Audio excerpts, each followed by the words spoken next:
오늘 말라기 마지막 말씀을 함께 살펴볼 것입니다. 말라기서는 1장 말씀부터 보게 되면 하나님의 사랑의 이야기가 나오고 그 사랑을 온전히 알지 못하는 이스라엘 백성들에게 예배의 회복을 또 하나님께서 말씀을 하셨고 그들의 가정의 성결을 지키라라고 그렇게 또한 말씀을 하셨습니다. 그리고 그 가정에 하나님께서 부어주시는 그런 물질에 대한 온전한 11조를 하나님 앞에 드릴 것을 말씀을 하셨고 그 11조를 통해서 모든 것의 주인은 하나님이십니다라는 그 신앙을 온몸으로 고백하기를 하나님 원하셨습니다. 그리고 오늘 마지막 본문의 말씀을 통해서 이제 이와 같은 신앙이 이상 살펴본 예배와 가정과 물질 이러한 부분으로 끝나는 것이 아니라 온 삶의 일상의 영역에까지 믿는 자다운 신앙인다운 그런 삶을 살라고 오늘 본문에서 말씀하고 있습니다. 특별히 성도다움에 대해서 오늘 본문 앞부분에 있는 3장 끝부분에 보면은 말에 대한 부분들을 하나님 먼저 말씀을 하십니다. 회개하고 구원받은 성도들의 신앙생활에 있어서 이 말보다 더 중요한 것은 없다 그렇게 말할 수가 있습니다. 여러분 우리의 신앙을 잘 한번 돌아보십시오. 우리의 신앙의 거의 절반 이상은 말과 해당이 있습니다.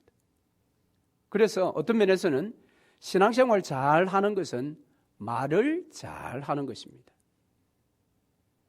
물론 그것은 세상 사람들이 예수 믿는 사람들을 비난할 때에 예수쟁이는 말뿐이다 아니면 말은 잘한다 라는 그런 어떤 부정적인 개념에서가 아니라 긍정적인 의미에서 신앙생활을 잘하는 것은 말을 잘하는 것입니다. 여러분 이것은 매우 간단한 것 같아도 매우 어려운 부분이기도 합니다. 신앙생활은 말하는 것부터 달라야 합니다. 말을 잘해야 합니다.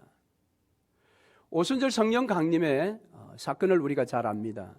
오순절 성령 강림이 마가다락방에 임했을 때에 첫 번째 나타난 현상이 무엇입니까? 열심으로 기도하던 그들에게 있어서 첫 번째 현상이 무엇일까요?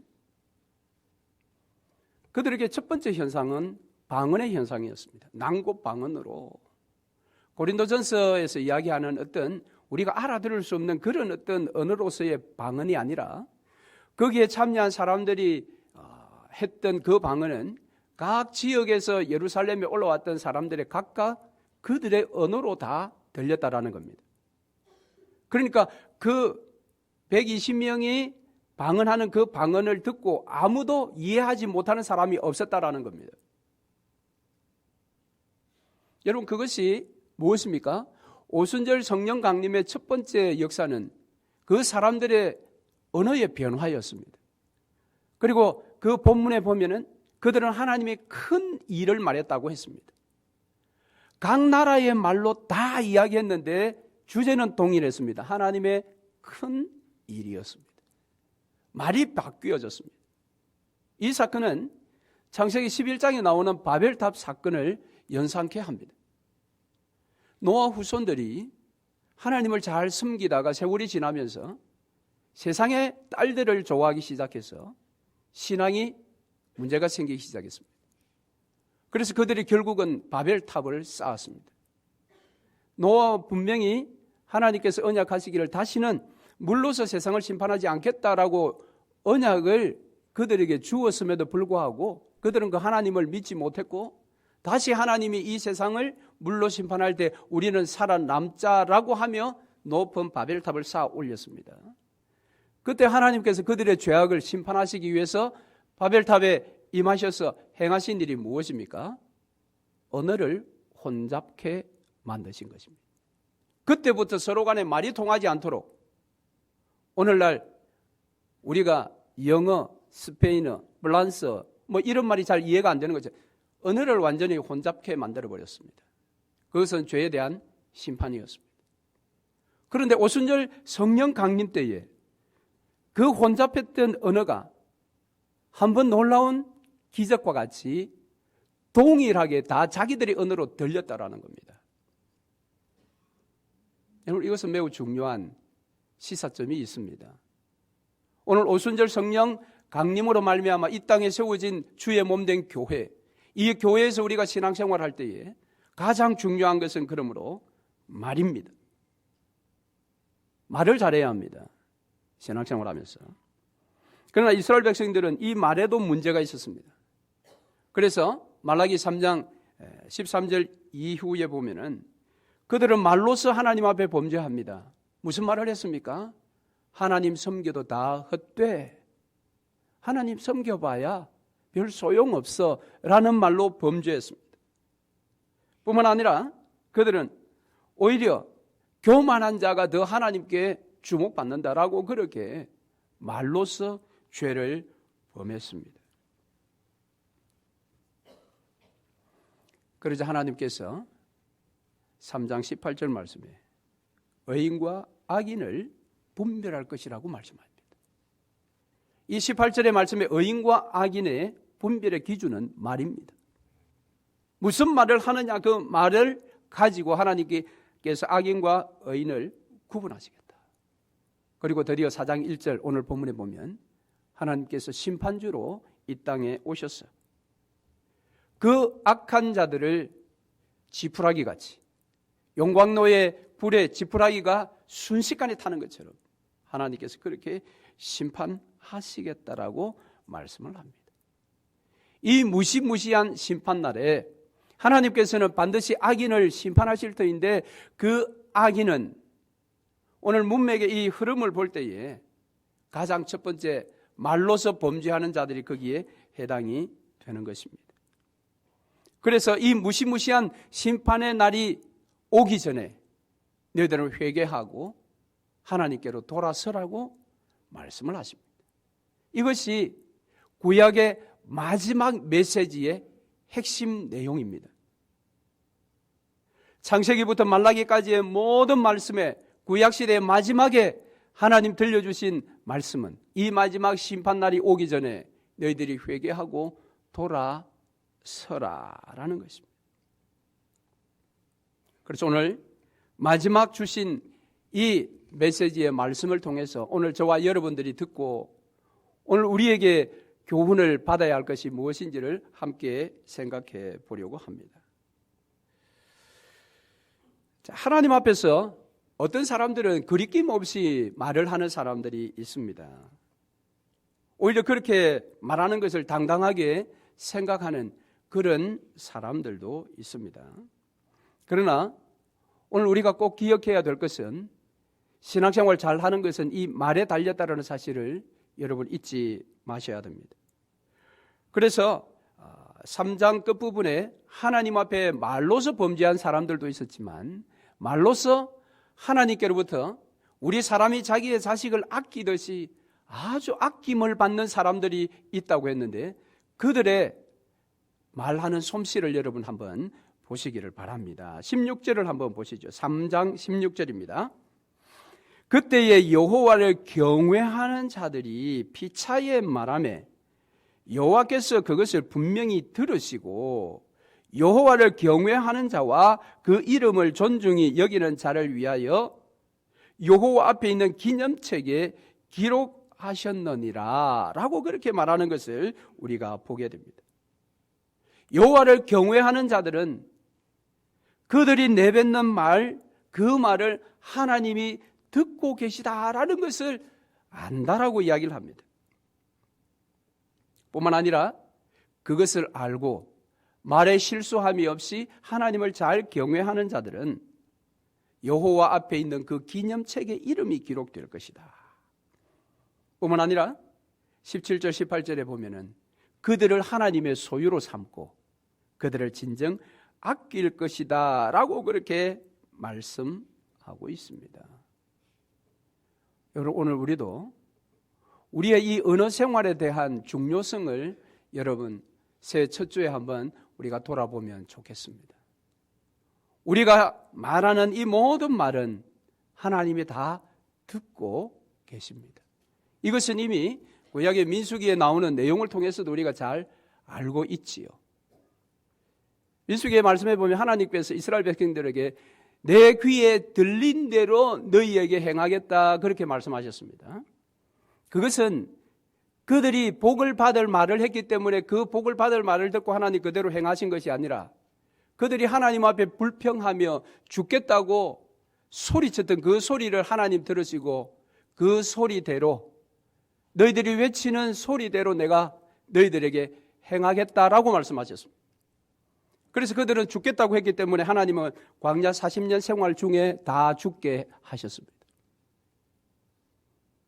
여호수아와 갈렙 외에는 아무도 약속의 땅에 못 들어가고 나머지 사람 다 죽었습니다. 왜요? 죽겠다고 했기 때문에, 죽고 싶다 했기 때문에. 여러분, 그래서 이 말이라는 것은 굉장히 중요합니다. 더구나 우리가 하나님의 형상을 따라 지음받은 존재들이기 때문에 하나님께서 말씀으로 세상을 창조하신 그 권세와 능력이 있는 것처럼 하나님의 형상을 따라 지음받은 저와 여러분에게도 말에 힘이 있습니다. 그것을 우리가 깨달아야 할 것입니다. 그래서 사도 바울은 에베소서 4장 29절에서 무릇 더러운 말은 너희 입 밖에도 내지 말고 오직 덕을 세우는데 소용되는 대로 선한 말을 하여 듣는 자들에게 은혜를 끼치게 하라. 여러분, 말 중에 최고의 말은 무엇일까요? 세상에서도 그런 이야기는 합니다. 칭찬은 고래도 춤춘다. 여러분, 말 중에 최고의 말이 무엇일까요? 그것은 기도입니다. 왜냐하면 그 기도에는 예수 그리스도가 덧입혀져 있기 때문에. 그래서 그 기도 끝에는 항상 예수 그리스도의 이름이 나타나기 때문에 기도만큼 더 아름다운 말이 어디에 있겠습니까? 그러므로 우리는 언제나 기도의 사람들이 되어야 합니다. 기도의 사람들이 되면 그 사람 입에는 언제나 감사가 넘쳐날 것입니다. 기도하면서 여러분 불평하는 사람 보셨습니까? 그렇다면 그는 그 기도가 제대로 된 기도가 아닙니다. 주기도문의 그 핵심을 벗어난 기도를 하고 있을 뿐인 것입니다. 그러나 예수 그리스도의 그 이름이 덧입혀진 그 기도를 드리는 기도의 사람들은 어떤 순간에도 불평과 불만과 부정적인 소리를 내뱉지 않습니다. 언제나 감사와 언제나 긍정적인 소리와 또 언제나 아멘이라고 합니다. 아멘. 올 한 해 동안은 올 한 해 동안이 아니고 올해부터는 여러분 아멘을 좀 많이 하시기 바랍니다. 예배의 시간에 하나님의 말씀이 여러분의 심령에 부딪히면 그때 여러분 아멘 하십시오. 속으로 아멘 하셔도 좋지만은 바깥으로 아멘을 소리 내십시오. 그 소리는 하나님 들으시고 그 소리는 내 영혼이 또한 듣습니다. 그러면서 아멘의 그 은혜와 힘을 우리가 더욱 풍성히 누려야 할 것입니다. 그러나 말에 있어서 이제 문제가 있는 그런 사람들은 심판의 날에 반드시 지푸라기와 같이 모든 것이 다 없어질 것입니다. 오늘 말씀해 보면 뿌리와 가지까지 다 태워버린다고 했습니다. 여기서 이 태워진다, 없어진다 이것은 그 하나님을 경외하지 않는 사람들의 영혼을 말하는 것은 아닙니다. 여기서 말하는 태워 없어지는 것은 그들이 자랑스럽게 여기는 이 세상에서의 모든 공입니다. 그들이 쌓아두었던 그들이 귀하게 여겼던 모든 것들은 지푸라기 같이 한순간 다 타서 재가 될 것입니다. 그래서 하나님을 경외하는 자들의 발밑에 밟힐 것입니다. 세상은 지금 자기의 공을 자랑합니다. 더 큰 공을 세우려고, 더 큰 업적을 세우려고 얼마나 수단과 방법을 가리지 않습니까? 그러나 심판의 날에 주님이 오시면 그 모든 것들이 다 재가 되어 하나님을 경외하는 자들의 발 밑에 밟히게 될 것입니다. 그리고 그들의 영혼은 타서 사라지지 않지만 영원한 불이 있는 지옥에 떨어져서 영원한 고통을 당하게 될 것입니다. 그날이 바로 심판의 날이라는 것입니다. 여호와께서 정하신 그날. 그러나 여러분 놀라지 마십시오. 여호와를 경외하는 저와 여러분에게는 그 심판의 날이 복의 날이 될 것입니다. 4장 2절 말씀해 보니까 내 이름을 경외하는 너희에게는 의로운 해가 떠올라서 치료하는 광선을 바라니 너희가 나가서 외양간에서 나온 송아지같이 뛰리라. 용광로 불과 같은 천도가 넘는 엄청난 그 불의 세력에 모든 것이 지푸라기처럼 타들어가는 그날에 여호와를 경외하는 자들에게는 의로운 해가 떠올라서 치료하는 광선을 발하여 모든 것이 회복되어 외양간에서 갓 나온 송아지같이 뛴다고 했습니다.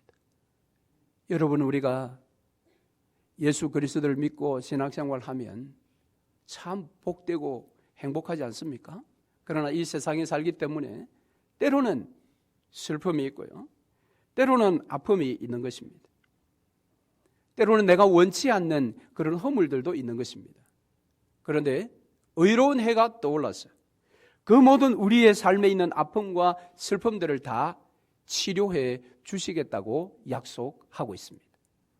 여호와를 경외하지 않는 자에게는 심판의 두려운 날이지만은 경외하는 자들에게는 이 날이 바로 그래서 복된 날인 것입니다. 자, 여기 의로운 해가 떠오른다. 의로운 해가 누굽니까? 무엇입니까? 자, 이사야 60장 19절 이하의 말씀해 보니까 다시는 낮에 해가 내 빛이 되지 아니하며 달도 내게 빛을 비치지 않을 것이요 오직 여호와가 내게 영영한 빛이 되며 내 하나님이 내 영광이 되리니 다시는 내 해가 지지 아니하며 내 달이 물러가지 아니할 것은 여호와가 내 영영한 빛이 되고 내 슬픔의 날이 마칠 것임이니라. 아멘 안 하십니까? 여러분이 이 말씀을 언제 한번 들은 것 같지 않습니까? 지난번 송구 영신 예배 때 새해에 카운트다운을 하고 바로 첫 말씀을 여러분에게 봉독했습니다. 제가 그 말씀이 이 말씀입니다. 이제 기억나십니까? 우리에게 필요한 이 의의 해, 다시는 이 세상에 해가 필요 없고 세상에 달이 필요 없을 만큼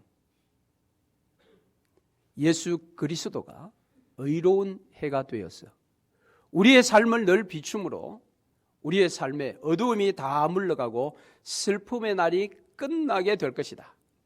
올 한 해 동안 그런 복을 여러분 받으시라고 설교하지 않고 이 말씀을 그냥 여러분들에게 들려드렸습니다. 다 잊어버렸습니까? 그리고 이사야 9장 1, 2절에 보면 전에 고통하던 자에게는 흑암이 없으리로다. 옛적에는 여호와께서 스불론 땅과 납달리 땅으로 멸시를 당케 하셨더니 후에는 해변길과 요단 저편 이방의 갈릴리를 영화롭게 하셨느니라. 흑암에 행하던 백성이 큰 빛을 보고 사망의 그늘진 땅에 거하던 자에게 빛이 비추도다 라고 했는데 이사야 9장의 이 약속의 말씀이 바로 예수 그리스도의 초림을 지금 예언하고 있는 것입니다.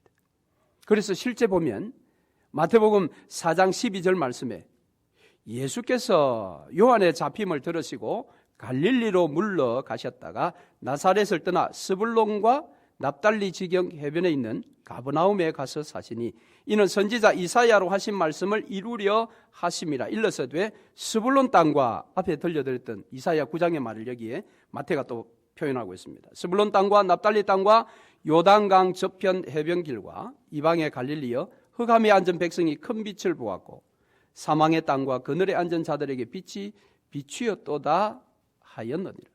이때부터 예수께서 비로소 전파하여 가라사대 회개하라 천국이 가까웠느니라 하시더라.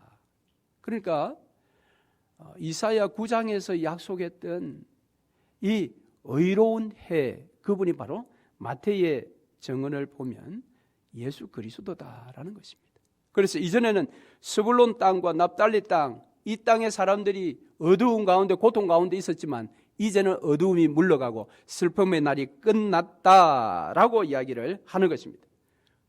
그래서 그 예언의 말씀은 오늘 말라기 본문에서 이야기하면서 그 의로운 해에 치료하는 광선으로 말미암아 어두운 가운데 있었던 모든 사람들이 외양간에서 나온 송아지가 뛰는 것처럼 완전한 회복의 역사가 일어날 것이다.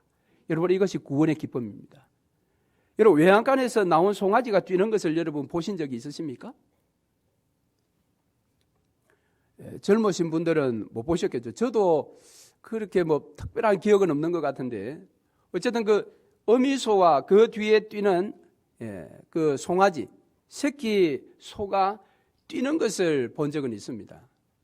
그런데 외양간에 이렇게 고삐에 물려 있다가 그걸 풀어주면 외양간을 튀쳐나와서 마구마구 뛰어다니는 그런 장면을 구원의 기쁨으로 여기에 표현하고 있습니다. 오늘 우리에게 그 구원의 기쁨이 있어야 합니다. 예수 그리스도로 말미암아 그의 치료하는 광선으로 말미암아 우리의 억만 죄악이 깨끗하게 치료받았어 하나님의 백성이요 의인이 되었던 그 구원의 기쁨이 이처럼 외양간에서 나온 송아지 같이 뛰는 기쁨이 우리에게 있어야 하는 것입니다. 그런데 실제 이와 같은 역사가 사도행전에 기록되어 있습니다. 이번 주간에 우리가 사도행전을 새벽기도 때 보는데 사도행전 3장에 보면 미문 앞에 구걸하는 남에서부터 걷지 못하는 자가 베드로와 요한이 지나갈 때에 무엇을 달라고 이렇게 구걸했을 때에 베드로가 위대한 말을 선언을 하죠. 내게 은과 금은 없거니와 내게 있는 것으로 내게 명하노니 나사렛 예수의 이름으로 일어나 걸어라 라고 했을 때 그가 일어나서 걸었습니다. 여러분, 예수 그리스도의 치료하는 광선이 그의 연약한 육체 위에 비춤으로 그가 걷게 되었습니다. 그 3장의 본문에 보면 그가 미문 앞에 앉아있다가 한 번도 그 성전 안에 들어가지를 못했는데 이제는 치료받고 그 안에 뛰어들어가서 거기에서 걷기도 하고 뛰기도 했다고 사도행전 본문의 말씀은 기록하고 있습니다. 여러분, 구원의 기쁨은 이처럼 놀라운 것입니다. 놀라운 것입니다. 이런 기쁨을 여러분 날마다 누리시기를 주의 이름으로 축원합니다. 자, 그리고 오늘 본문 3절 말씀에 보면 또 한 가지 놀라운 말씀을 합니다. 또 너희가 악인을 밟을 것이니 그들이 내가 정한 날에 너희 발바닥 밑에 재와 같으리라.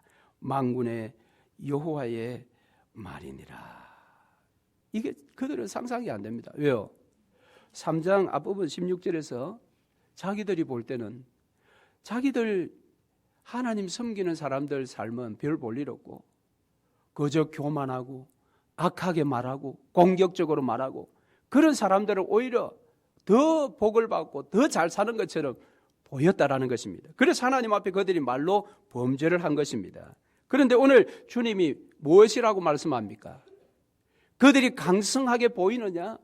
그들이 잘 살고 그들이 엄청난 복을 누리는 것처럼 보이느냐? 심판의 날이 되면 그들이 새처럼 너희들 발밑에 그렇게 갈 것이다라고 말하고 있습니다. 그러므로 너희들은 속히 회개하고 돌이키라고 말씀을 합니다. 돌이키라. 4절 5절 말씀을 한번 보십시다. 너희는 내가 호렙에서 온 이스라엘을 위하여 내 종 모세에게 명령한 법 곧 율례와 법도를 기억하라. 자, 돌이키고 회개한다고 할 때 그럼 도대체 어떻게 해야 됩니까? 라고 우리가 묻습니다. 이것은 이스라엘 백성들이 너희들이 나를 멸시했으니까 이제는 그것을 끊고 죄를 끊고 나에게 돌아오라고 할 때에 그들이 우리가 어떻게 돌아가야 할까요? 이렇게 물었다고 했지요. 그 말은 진짜 돌아가고 싶어서 그렇게 한 것이 아니라 언제 우리가 하나님을 떠났습니까? 라는 그런 뉘앙스의 질문이라고 했지요. 자, 그런데 오늘 우리가 진심으로 하나님 그럼 어떻게 해야 우리가 돌아갈 수가 있나요? 라고 했을 때 하나님께서 4절과 5절의 말씀을 들려주십니다. 무엇입니까? 너희가 내가 모세를 통하여 들려준 율례와 법도를 기억하고 그곳으로 오라는 것입니다. 그곳으로. 그런데 이걸 이스라엘 백성들이 이해를 못해요. 그래서 5절 말씀에 그것을 알려줄 선지자를 보내주겠다라고 이야기합니다. 보라, 여호와의 크고 두려운 날이 이르기 전에 내가 선지자 엘리야를 너희에게 보내리니. 그들 스스로는 율례와 이 법도로 돌아가는 것이 무엇인지를 모르니까 그것을 알려줄 한 선지자 엘리야를 보내주겠다라고 합니다.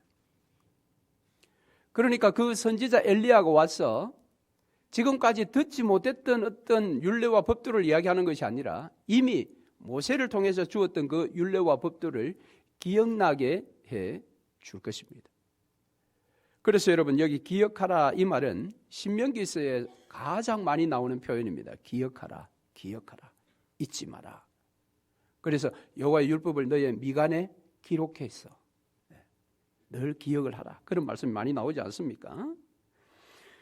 이것은 신약에 오면 성령 하나님께서 이 땅에 오셨을 때에 하시는 사역이 바로 이 사역입니다.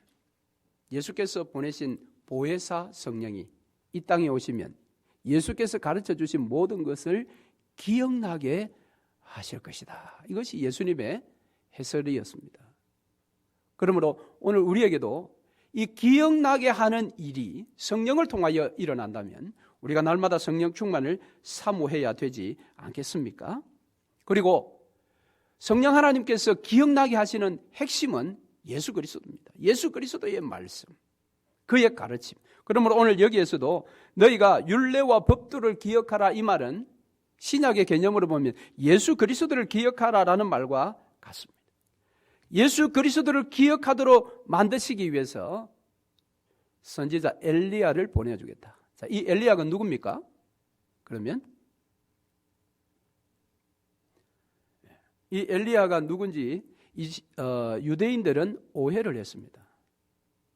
왜냐하면 그들은 진짜 엘리야가 올 것이라고 믿었습니다. 왜? 엘리야는 죽지 않았습니다. 엘리야는 죽지 않고 하늘로 승천한 사람입니다. 구약시대 사람으로. 그렇죠? 그러니까 이 승천한 엘리야가 오실 것이다. 그렇게 그들은 믿었습니다. 그러나 신약 성경에 보면 이 엘리야가 구약에 있었던 엘리야가 등장하는 때가 언제냐면은 예수님께서 십자가 사건을 앞두고 이제 겟세마네 동산에서 이제 기도하시면서 그 기도할 때에 모세와 엘리야와 예수님 세 분이 당신의 죽으심에 대한 이야기를 하는 장면이 나오지 않습니까? 그때에 이 구약의 엘리야가 등장하지 실제 이 엘리야가 신약 시대 때에 유대인들에게 와서 말씀은 전하지 않았습니다. 자, 그러면 앞서 보내는 이 선지자 엘리야가 누군가라는 것을 우리가 제대로 좀 알아야 합니다. 자, 그것이 마태복음에 나오는데요. 마태복음 17장 9절 이하의 말씀에 보면 이런 말씀이 있습니다. 그들이 산에서 내려올 때에 예수께서 명하여 이르시되 인자가 죽은 자 가운데서 살아나기 전에 본 것을 아무에게도 이르지 말라 하시니 제자들이 물어 이르되 그러면 어찌하여 서기관들이 엘리야가 먼저 와야 하리라 하나이까? 이제 이 제자들도 엘리야가 지금 누군지를 정확하게 잘 지금 캐치가 안 되는 상황이죠. 그때 말합니다. 예수께서 대답하여 이르시되 엘리야가 과연 먼저 와서 모든 일을 회복하리라. 내가 너희에게 말하노니 엘리야가 이미 왔어되 사람들이 알지 못하고 임의로 대우하였도다. 인자도 이와 같이 그들에게 고난을 받으리라 하시니 그제서야 제자들이 예수께서 말씀하신 것이 세례 요한인 줄을 깨달으니라. 자, 예수님께서 구약의 4장 오늘 본문에서 하나님께서 모세를 통하여 주셨던 율례와 법도를 그들에게 가르쳐줄, 기억나게 할 선지자 엘리야를 보내주겠다고 했는데 그 선지자 엘리야가 구약의 진짜 엘리야가 아니라 예수님 전에 오셨던 세례 요한이라는 것을 제자들에게 지금 설명해 주고 있는 본문인 것입니다. 그런데 유대인들은 변화산에 나타났던 구약의 이 엘리야를 계속해서 기다리고 있었다라는 겁니다. 왜? 그가 오면 그들은 하나님의 율례와 법도를 기억나게 한다라는 이것보다는 바로 1절에 나오는 심판이 임할 것이다. 이것을 유대인들이 계속해서 생각을 한 것입니다. 그러나 성경의 증거는 예수님을 통해서 이 선지자 엘리야가 세례 요한이다. 그런데 그것은 예수님이 가르쳐 주시기 전에 이미 성경에 그것을 많이 알려주고 있습니다. 자, 세례 요한이 태어나기 전에 제사장인 아버지 사가랴에게 천사가 나타나서 그 세례 요한이 잉태될 것을 알려주실 때 이런 이야기를 합니다. 그가 또 엘리야의 심령과 능력으로 주 앞에 먼저 와서 아버지의 마음을 자식에게 거스르는 자를 의인의 슬기에 돌아오게 하고 주를 위하여 세운 백성을 준비하리라. 너에게 아들이 생겨서 아들이 태어날 텐데 그 아들이 이런 일을 할 것이다 라고 이야기했습니다. 그리고 실제 세례 요한이 복음 사역을 할 때의 성경의 본문을 보면 그의 외모가 구약시대 엘리야와 매우 흡사했습니다.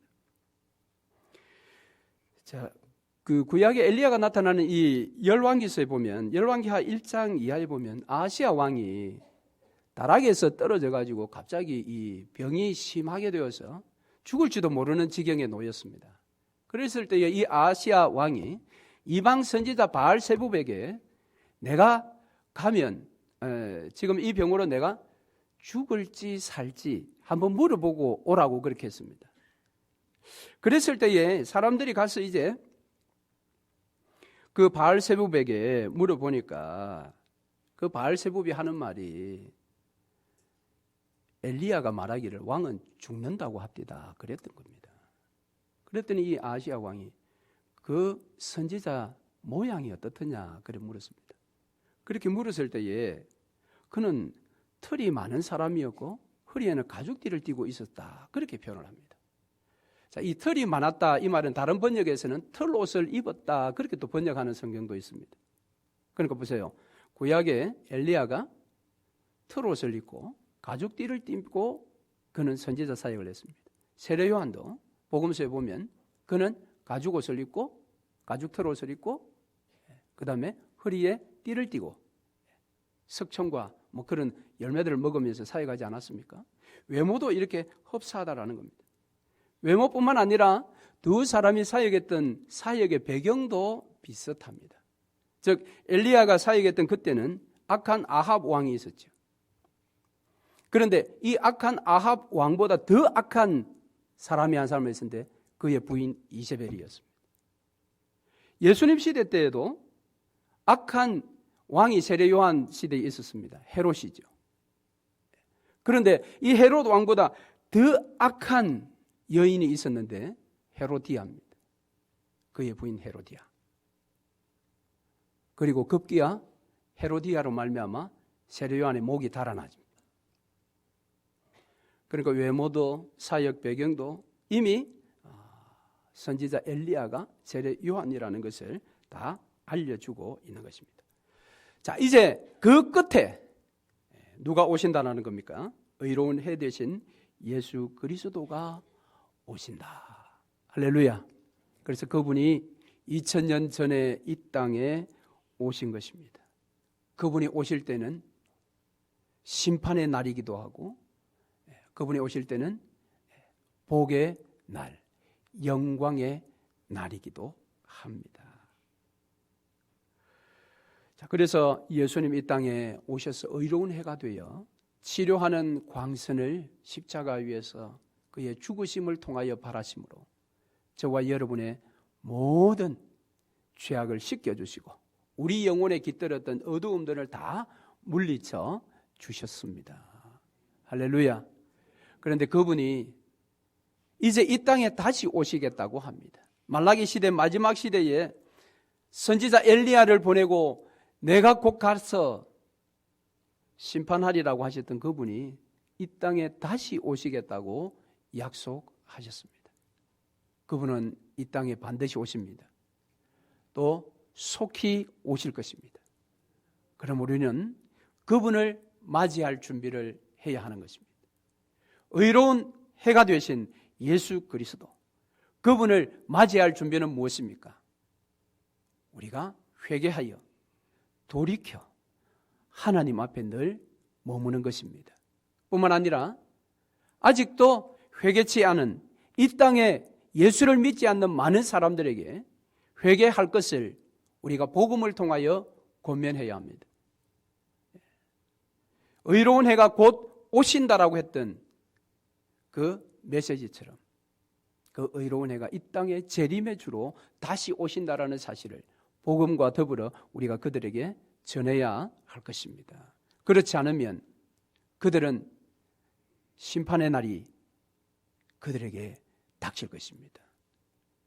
여러분, 하나님은 모든 사람이 다 구원받기를 원하고 계십니다. 그 일을 저와 여러분이 이 마지막 시대에 해내어야 합니다. 저와 여러분은 언제나 말로서 범죄하는 것이 없는지를 늘 살펴보며 율례와 법도 가운데서 하나님께서 우리에게 들려주셨던 이 복음을 가지고 이웃들에게 또 열방 가운데 나아가서 그들이 세상 가운데서 주께로 돌이키도록 우리가 올 한 해 열심으로 복음 전하고 사역하고 섬겨야 할 것입니다. 주님이 땅에 곧 오십니다. 곧 오십니다. 그날을 예비하는 저와 여러분 되시기를 주의 이름으로 축원합니다. 아멘.